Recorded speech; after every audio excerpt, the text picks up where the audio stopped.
1 रुपए कमाओ, 1.25 रुपए खर्च होता हो, पैसा हाथ में नहीं दिखता हो, तो शिव महापुराण में बड़ा सुंदर वर्णन किया गया से दीप महत्व का।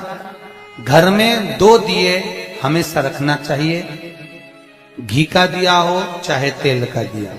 ज्यादा से ज्यादा दियों को बदलना नहीं चाहिए। जैसे मालूम पड़े आज ये वाला दिया लगा दिया, फिर 15 दिन चला उसको फेंक दिया, दूसरा दिया लगा दिया। शास्त्र कहता है, शिव महापुराण कहती है, जिसके घर में दिया एक लेता है और वही दिए में निरंतर बत्ती लगती रहती है तो उसके घर में संपदा की वृद्धि होती रहती है। दिया ज्यादा नहीं लगता, संपदा की। बेलपत्री के पेड़ के नीचे सोमवार के दिन किसी ब्राह्मण को यदि या ब्राह्मण के बालक को खीर का भोजन करा दिया जाए, और यदि ये भी नहीं करा सके तो सोमवार शाम के समय अगर बेलपत्र के पेड़ के नीचे घी का दिया लगाकर आए, 5 सोमवार लगाकर आइए, अपने आप लक्ष्मी में बरकत बनना चालू हो जाती है, संपदा बनना चालू हो जाती है। क्यों? रुद्राक्ष का वृक्ष भगवान शंकर के नयन अश्रु से बना है और बेलपत्री का वृक्ष माता पार्वती के नयन अश्रु से।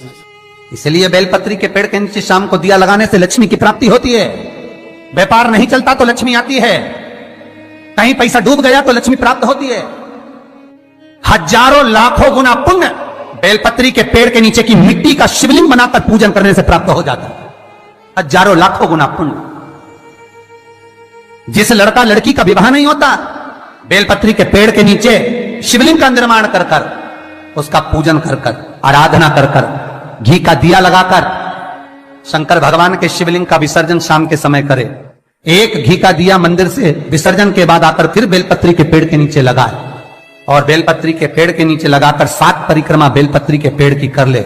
झोली पसार कर प्रणाम करके बेलपत्री के पेड़ के नीचे की मिट्टी को सिर पर लगा ले और चले जाए। 3 से 4 महीने के अंदर उसका विवाह पक्का हो जाता है। मां, ये साधारण नहीं है। लक्ष्मी तू इसके नीचे निवास, इस बेलपत्र के नीचे तेरा निवास है, तो यहां रहे।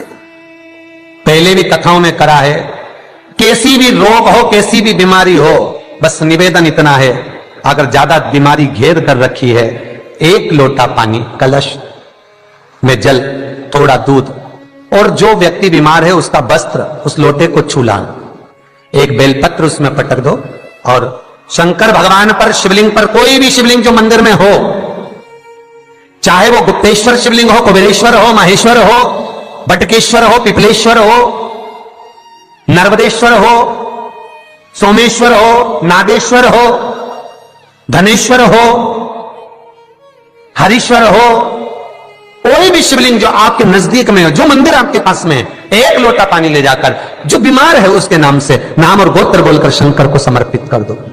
महाराज, मुझे पूर्ण विश्वास है मेरे शिव पर, आराम लग जाएगा। लगभग आधा घंटा, 1 घंटा, 2 घंटे। शंकर को 12 महीने शिवरात्रि आती है, हर महीने शिवरात्रि आती है। किसी भी महीने की शिवरात्रि को यमुना का जल और गंगा का जल दोनों एक साथ जब चढ़ाते हैं तो मनुष्य की मनोकामना 3 महीने के अंदर पूरी हो जाती है। महाराज, 3 माह। इसलिए आज भी लोग मानसी गंगा के तट पर जो चकलेश्वर महादेव हैं, उनको जल चढ़ाने के लिए यमुना जी का जल कावड़ में भर कर ले जाते हैं। कावड़ में कहां लेकर जाते हैं? चकलेश्वर महादेव पर। यमुना मथुरा से जल गोवर्धन लेकर जाते हैं चकलेश्वर महादेव, चकलेश्वर महादेव यमुना का जल लेकर जाते हैं। शास्त्र कहता है, मानसी गंगा के तट पर, गिरि गोवर्धन जी की परिक्रमा में जो मानसी गंगा पड़ती है, मानसी गंगा के तट पर चकलेश्वर महादेव विराजमान है। यमुना जी का जल भरकर जो प्रदोष के दिन चकलेश्वर महादेव को 3 बेलपत्र, 1 शमी का पत्र उसमें कलश में डालकर, 7 चावल के दाने उसमें डालकर, जिस व्यक्ति से पैसा लेना हो वो नहीं दे रहा हो, रुपया अड़ गया हो, कहीं व्यापार में डूब गया हो, धन नहीं आ रहा हो, वो जल जो शंकर जी को, चकलेश्वर महादेव को समर्पित कर देता है, उसका धन गया हुआ 6 महीने के अंदर उसके पास वापस प्राप्त हो जाता है। चकलेश्वर महादेव। मैं फिर निवेदन करूंगा, जीवन में अगर दुख है, तकलीफ है, कष्ट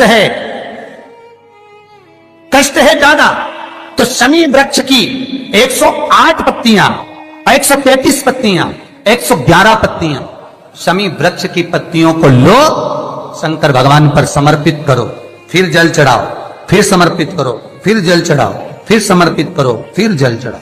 133, 111 122 जितनी बार बन सके समर्पित कर कर आपका दुख शिव से कहो, शंकर सुख देगा, ये सुख देगा। कई लोग कहते हैं भगवान शंकर को भांग प्रिय है। शिवरात्रि के दिन लोग रात भर भांग घोट घोट के शंकर भगवान का नाम ले लेके खूब पीते और बदनामी मेरे भोलेनाथ की करते कि शंकर जी का प्रसाद है। जितने लोग कहते हैं कि शंकर को भांग प्रिय है, कहीं एक जगह पर शिव महापुराण में लिखा हुआ बता दो कि शंकर को भांग प्रिय है, कहीं एक जगह पर। और शिव पुराण जाने दो तो लिंग पुराण के अंदर बता दो, कहीं पद्म पुराण में, अग्नि पुराण में, नर्मदा पुराण में, भविष्य पुराण में, नारद पुराण में, बरहा पुराण में, जहां तुमको मिल जाए वहां लिखा हुआ बता दो कि शंकर को भांग प्रिय है। तो फिर क्यों देवता का नाम बदनाम करना? कई लोगों ने शंकर जी के ऐसे ऐसे फोटो बना रखे कि शंकर जी गांजा पी रहे हैं। ओ भैया, पीना तुमको है, नाम उसका बदनाम कर दो। कई जगह पर भगवान शंकर के ऐसे चित्र बना दिए कि शिव को भांग की प्रियता है। बेलपत्र यदि लक्ष्मी प्रदान कर रहा है, बेलपत्र यदि आपको संपदा प्रदान कर रहा है, तो शमी पत्र आपको वैभव प्रदान कर रहा है। शमी पत्र आपके जीवन में सुख का अनुभव करा, शमी पत्र आपके जीवन में अटके हुए काम को सिद्ध करा रहा। वैभव, कार्य सिद्धि, सुख, ये शमी पत्र प्रदान करता है। इसीलिए बेलपत्र तो केवल भगवान शंकर को चढ़ती है, बेलपत्र गणेश जी को चढ़ती है, देवी को बेलपत्र, और शमी पत्र एक ऐसा पत्र होता है, 33 कोटि देवता शमी पत्र को पाने के लिए, 33 कोटि देवता शमी पत्र के सुख का आनंद पाते हैं। ऐसा 33 कोटि देवता। शमी का पौधा कब भगवान शंकर के शरीर से प्रकट हुआ? बेलपत्री का पौधा तो माता पार्वती के नैन अश्रु से प्रकट हुआ, रुद्राक्ष का पौधा भगवान शंकर के नैन अश्रु से प्रकट हुआ, और शमी का जो पौधा है वो उमा और महेश। जब माता पार्वती का एक अवतार हुआ था, उमा अवतार, जब माता पार्वती उमा अवतार लेकर प्रकटी थी, तब भगवान शंकर महेश्वर बनकर प्रकटे थे। और उमा और महेश्वर का जब मिलन हुआ, और मिलन होने पर दोनों की दृष्टि एक जगह पर पड़ी, पड़ने पर एक पौधा उत्पन्न हुआ, वो शमी का पौधा है। शिव महापुराण में वर्णन करा, स्वयं